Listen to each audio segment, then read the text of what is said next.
Hello ladies and gentlemen, it's part 3 of daily number 432, where we learn to be a better gamer, and I'm an idiot.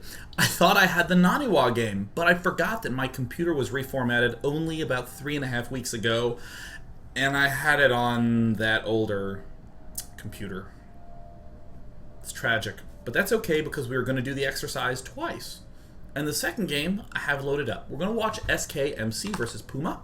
And we are not actually having this wonderful production tab open. We rather are going to ask ourselves these questions about army size and when we can push forward and when we can't. When we should be warp gating in for reinforcement or leaving those warp gates open for defense. So, yeah. And the big questions I want you to ask yourself are big army, small army, big drop or small drop. Small drop means we can probably use warp gates to defend it. Big drop means we probably need to leave units behind and get blink and these sorts of things. So we saw a wall off. Cool. We're going to go ahead and get our very fast stalker out. We push forward a little bit. We see... Oh, we don't see the expand yet. We're going for double stalker. Is that good? Is that bad? Well, let's not worry too much about that. We're just getting our nexus up most importantly. And we're going to try to do just a little pushing and poking. We see a lot of Marines. We see a bunker. This should make us feel somewhat suspicious. We are getting our sentry out. We're getting our extra gas geyser. And as we move up the ramp, we see that, yep, continuing to play a little bit defensively. This should be a pretty big giveaway when we see a lot of SCVs here. We already saw 3 there. So at this point in time, I'm labeling him as some sort of tech. This is different than a lot of what we've already looked at, but still, I want you to think, if he's teching, how is his aggression going to look? Probably going to be some sort of fast single-pronged aggression with a fast drop, but it's very much so just going to be a small, tiny, teensy attack that's drop-wise. Either Banshees or Medevac or... definitely not some sort of huge-ass ground army. And there we see Hellions roll right on up to our front, block it off, and oh, we're taking some hits. In the main base, we were getting our usual 3-gateway composition. We're also getting a 4th gateway.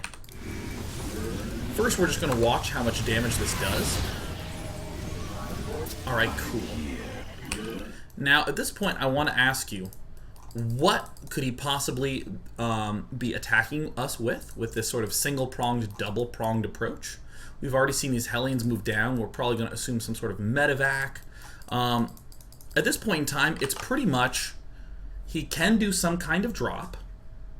It's not going to be big because he doesn't have that many barracks, and he just lost some Hellions, which means his army's even smaller. We're probably going to need to play quite defensively right now. And there we see the medevac arrive.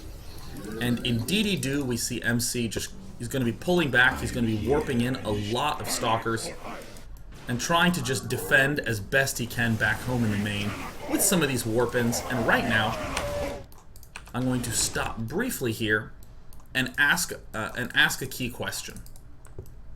Actually, the 2 key questions we've been talking about for quite some time, as we did manage to sneak a Zealot into the main. We see some stuff going on, but basically at this point in time, the Terran base is pretty much face up. There's no more guesswork actually going to be happening here. So, do we attack or not? Does that seem reasonable?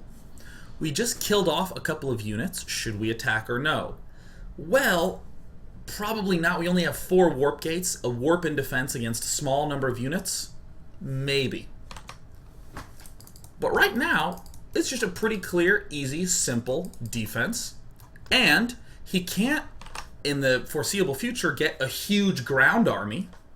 But he can be really annoying with multiple prong drops. Pretty much the whole analysis.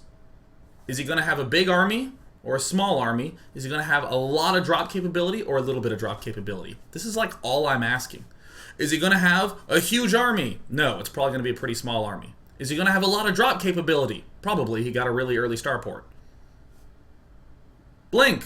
Blink! Blink! Blink! Blink seems like the most reasonable play. We cannot hold Blink seems very reasonable given this particular situation. This, extraneous, ends up being bad. For MC, he ends up in an awkward spot. But yeah, pretty clear, simple Twilight Council. Now, if you got this Twilight Council, you got Zealot leg speed, that would be a little bit of a misstep because you'd be up against a lot of Stim Marine Marauder in small numbers, lifting and dropping all over the place. Very clear Blink choice. Maybe you want to go for Colossus, something like that. Excuse me. Still going to be a little bit difficult. I mean, sure, we'll maybe hit a point where we're comfortable, but, I mean, Blink play, given that we already have these warp gates up, is going to be, I think, pretty clear. If we had a robo up already and we were teching, and then all this stuff happened, I would say the answer that we should do is build a lot of gateways and then proceed normally. Build a lot of gateways and then just don't build out of them. 6 idle gateways while we get upgrades, while we just sit tight on our base. Crap, if we're going robo, we can't expand because he's going to be dropping us in a lot of places. He won't have a big army, so we don't really need to make a big army if we're going robo. We just want to kind of tech up. So right now, getting a Blink to just directly swat that is great. Yeah, alright. Okay, cool. So we're sitting here building Stalkers of the Blink variety. And if we're going for defensive play anyways, especially with Blink, getting a third base right around now is a great option. I actually might even be willing not to build these 3 gateways and go expand and then build these 3 gateways. I'm just feeling so confident. Because I'm either going to have mostly drop at the back and a small number at the front, something like that. Yeah, look at this army that Puma has. 8 Marauders, 12 Marines. Where's the rest? Well, it looks like there's some stuff up in the main. Is this really everything? No, surely not. Well, I guess what I was saying is even more true than I thought. Yeah, he's just not going to have a big army, but he is going to have some pretty decent medevac count. And that's when the Blink Stalkers get really nasty to deal with. How awesome. How unbelievably kick-ass this does turn out to be. Clean, simple, and easy. Now that we did manage to get an engagement, I want to describe this in as broad and general a term as possible. Right now in the game, given what we've seen, could a medevac drop be swinging on over to the backside to hurt us? Or do we need to pull back and play defensively? Does he have a huge ground army? We can see pretty clearly that he almost certainly has not the biggest ground army, and it's right there. So, if you had an observer, that would be a fine time to mess with him. Doing a little poke like this is also pretty fine. We're almost certainly not going to win the game right now, but again, this little push guarantees that Puma, most of his army is right here. It helps give us a little bit of positional advantage. Well, we couldn't win. What does our opponent probably have? A probably middle-ish to smallish army and the capability to do a lot of drops in a lot of different places. You kind of might see now why I talked about preferring to have this expansion up earlier. Would definitely help quite a bit. And now, going for 1/1 ups, going for Zealot leg speed seems great because in a little bit, he's going to have a big ground army. And he's going to be capable. He's just going to hit a really nice spot. He's going to have a big army and a lot of opportunity for drops, so we need to be able to deal with a direct engagement nicely, and there you go. Remember when we were watching Feast play? Feast did no pressure at the start. He knew he was going to be up against bigger armies, and he elected to stay lower on bases. Getting Zealot legs makes a lot of sense for Feast, and he's getting these upgrades. In this game, we waited a little while. We got our Blink first to deal with the obvious threat at hand, which was the small numbers of drops. Or I should say the large numbers of drops with the small numbers of units in general. And now, in MC's position, he can sort of spread himself out a little bit. I actually want to briefly pull back to this period in time, the 12-minute mark, where we were getting Blink. Envision for a second if Puma had something like 6 barracks, like with 3 reactors, 3 tech labs.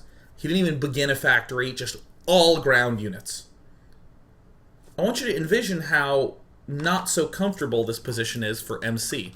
If he has 12 Stalkers and 1 sentry warping in 3 more, and he's up against something like 12 Marauders and 20 Marines.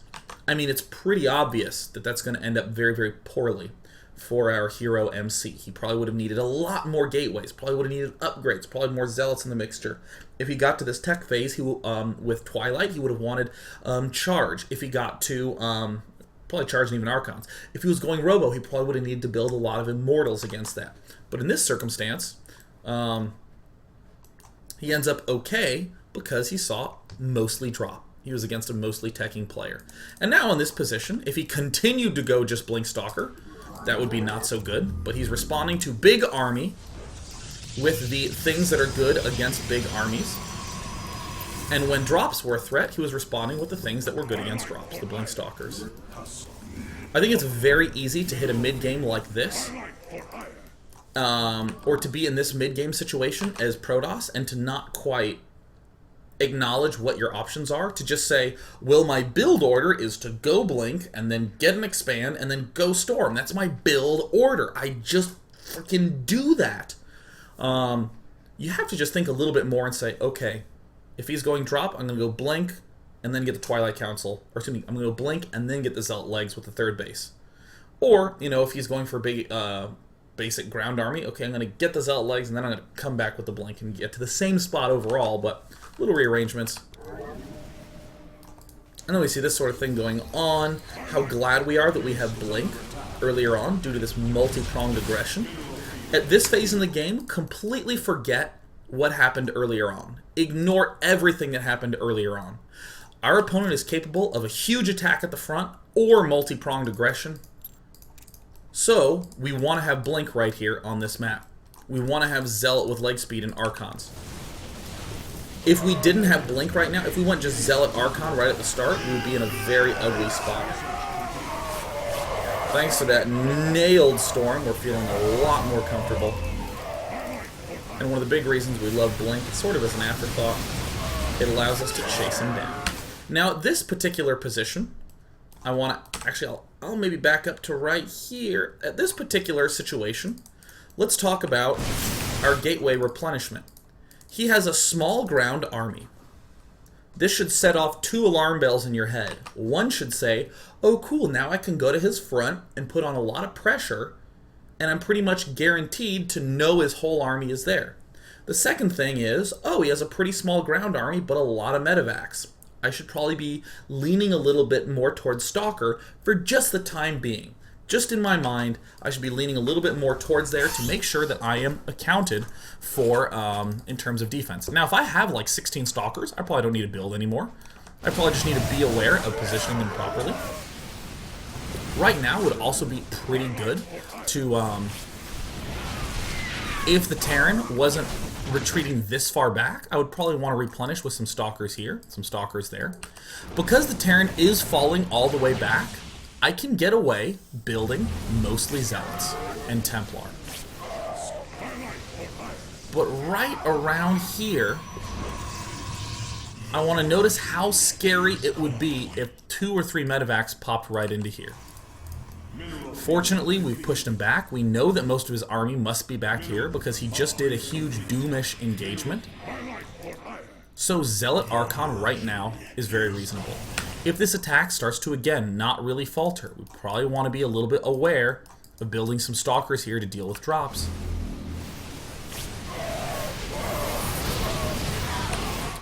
But last and not least, I want to just emphasize that from the 12-minute mark to the 16-minute mark, this is where we were pretty much defending as Protoss. We got the chance to step forward a little bit thanks to Blink, but this is always pretty much the defensive period, 12 to 16 until we get all our essential pieces up. Okay, I'm going to take some very, very, very, very fast questions, and then I have to get ready to do the After Hours Gaming League. Hype. F5. Clear. Ha.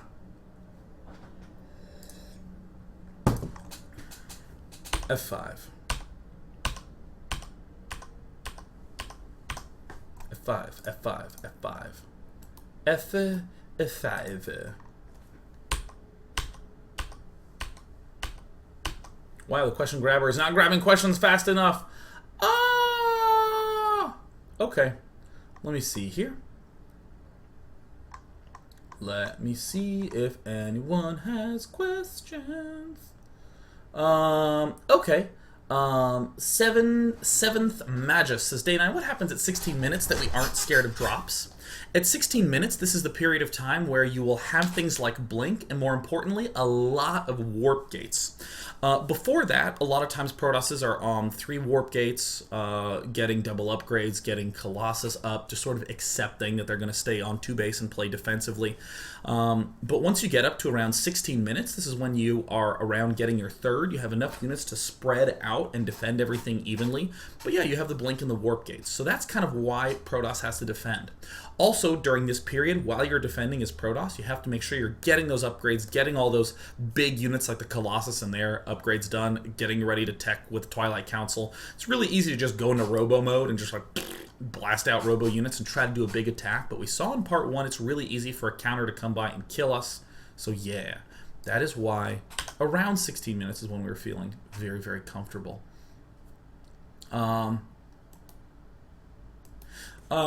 So Draco Rin says, Day 9, I get that you have to play defensive, oh, I see. I get that you have to play defensive as Toss in that period, but can you play more aggressively? It's pretty difficult to just decide to play a certain way as Protoss.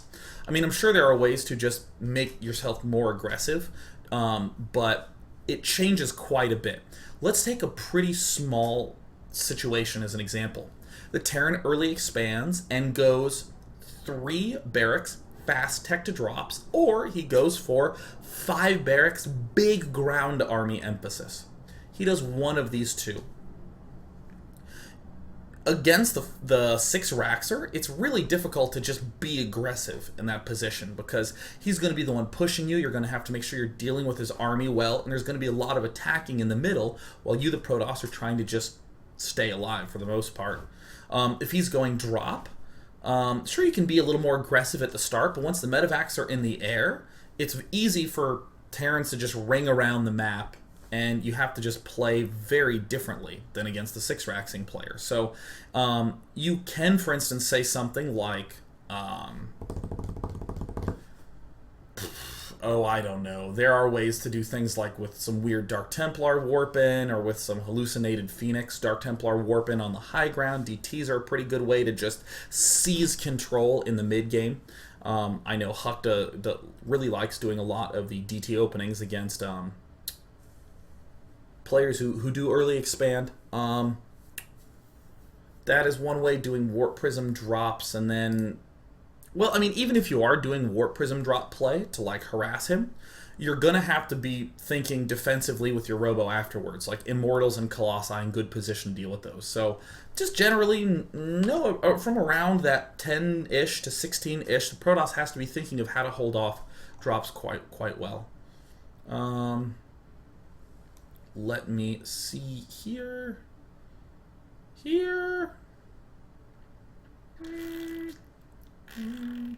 Cuddle X says, Day 9, what if Terran mass expands while threatening with drops? What's the response? What I want to note is that there was a period of time where Terrans Protosses viewed it as, crap, he's dropping me, and I can't stop him from taking a 3rd. Ugh, what do I do? But more lately, Protosses are saying, well, he's dropping me right now because he has to take a 3rd. If the Terran doesn't take a 3rd pretty quickly, like right at 13, 14 minutes, if he's not taking a 3rd by then, he's in a awful spot, and that's really, really dangerous for him to be in. But I would say that it's just typical for a Terran player to mass expand, and the important thing is to note that the big lead that you're going to be going for is these upgrades and getting Storm, and of course the Zealot Archon mixture. Just getting all the good late game tech mixes will help you start to push out and be aggressive around 16 minutes. And then as you're going for your 4th, you can start doing other things like Warp Prism harassing, getting Colossi, etc., etc. And for now, I want to say that I actually have to go because it's time to get ready for the After Hours Gaming League. Once again, Fun Day Monday. For Monday is to submit a game where you may only have one pylon that supports your buildings. You can have cannons on other pylons, but things like gateways and forges and twilight councils and cybernetics cores and robotic support bays and robo facilities, they can only be on one pylon. Most importantly, that pylon cannot be in your main base. It is the Artosis Pylon Daily. Submit that to Monday at day9.tv. See you at MLG Columbus on Friday. I'm getting on a plane on Thursday morning, so I shan't be doing a daily. But for now, it is the After Hours Gaming League time, so get ready, people.